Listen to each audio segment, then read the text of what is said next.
दोस्तों, माँ बगलामुखी 10 महाविद्याओं में से 8वीं और सबसे प्रचलित माता हैं, जिनका आविर्भाव रात में हुआ था। इसलिए इनकी साधना रात में ज्यादा असरकारी होती है। इसका प्रयोग स्तंभन विद्या के रूप में किया जाता है, जिसका मतलब है परमानेंट ठहराव, यानी कि रोक देता है। इस साधना का प्रयोग शांति के लिए, धन धान्य के लिए या शत्रु निग्रह के लिए किया जाता है।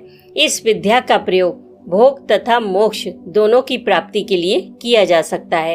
इनकी उपासना से हर वो दुर्लभ वस्तु प्राप्त हो सकती है जिसकी आपको कामना है।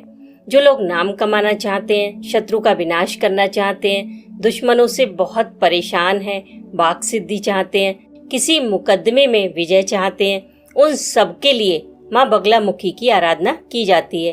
अगर इनका विधि विधान से जप किया जाए, आवाहन किया जाए, हवन किया जाए तो बगलामुखी माता से आशीर्वाद जरूर प्राप्त होता है। ये सबसे तीव्र प्रभाव दिखाने वाली देवी मानी जाती हैं, जिनका बार कभी खाली नहीं जाता।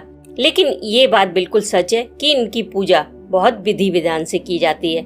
अभी नवरात्रि भी आने वाले हैं, चाहे तो इसे नवरात्रि में कर सकते हैं, बहुत अच्छा समय है। वैसे तो इसका अनुष्ठान कम से कम 21 दिन का और अधिकतम 41 दिन का होता है। अब ये डिपेंड करता है आपकी इच्छा पर। अगर आपकी कोई छोटी सी इच्छा है तो 21 दिन में भी अनुष्ठान पूरा हो जाता है, और अगर कोई बहुत बड़ी कामना है तो उसके लिए आपको थोड़ा बड़ा अनुष्ठान करना पड़ेगा। लेकिन अगर नवरात्रि में या गुप्त नवरात्रि में कर रहे हैं तो 9 दिन तक प्रतिदिन 11 माला जाप से भी लाभ हो जाता है। माँ बगलामुखी की पूजा का सबसे पहला नियम ये है कि माँ की आराधना में सब कुछ पीला ही पीला होता है। इसमें आपको एक चौकी लेनी है, उस पर पीला वस्त्र बिछाना है, फिर माँ को हल्दी के आसन पर विराजित करें।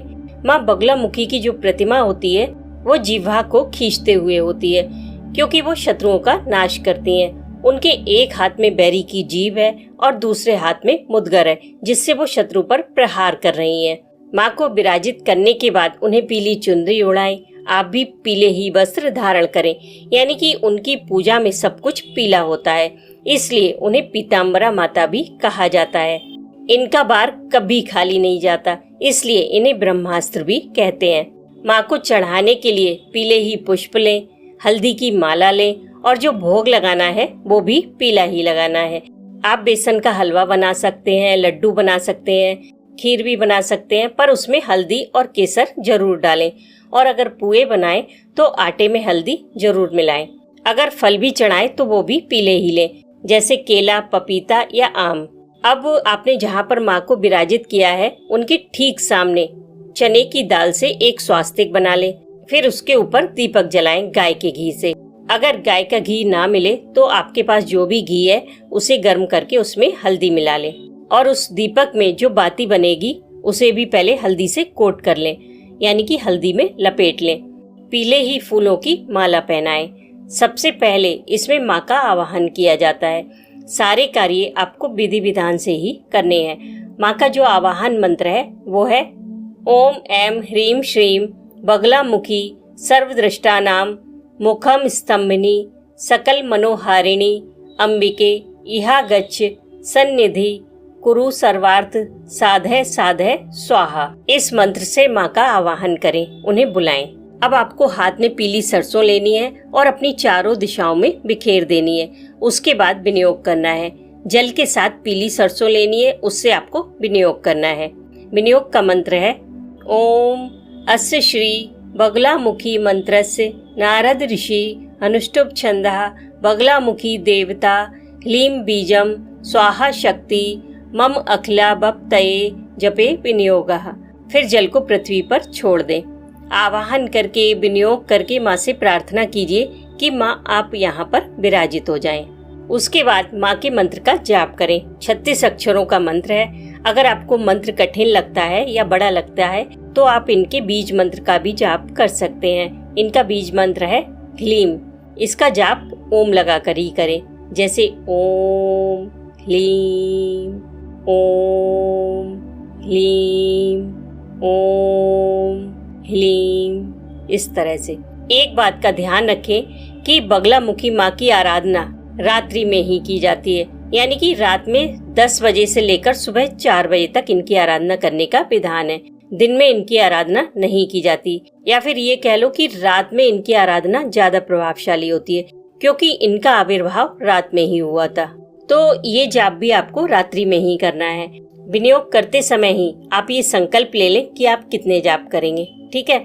जिस दिन भी जाप शुरू करें उस दिन आपको हवन करना है, और जिस दिन जाप पूरे हो उस दिन भी आपको हवन करना है। बगलामुखी माता का जो महामंत्र है जिसका जाप आपको करना है वो है ओम ह्लीं बगलामुखी सर्वदुष्टानां वाचम मुखम पदम स्तंभः जिह्वाम कील्यम बुद्धिम विनाशय ह्रीं ओम स्वाहा।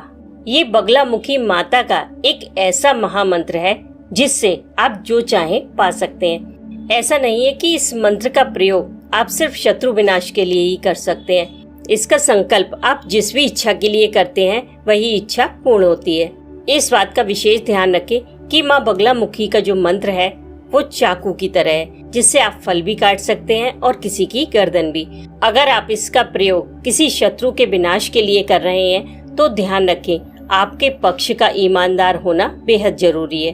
वैसे तो हमारा जो सबसे बड़ा शत्रु है वो हमारे ही भीतर है, अहंकार के रूप में। सबसे पहले उसका विनाश कीजिए। अब इसमें आपको जो हवन करना है वो पीले चंदन के बुरादे से करना है।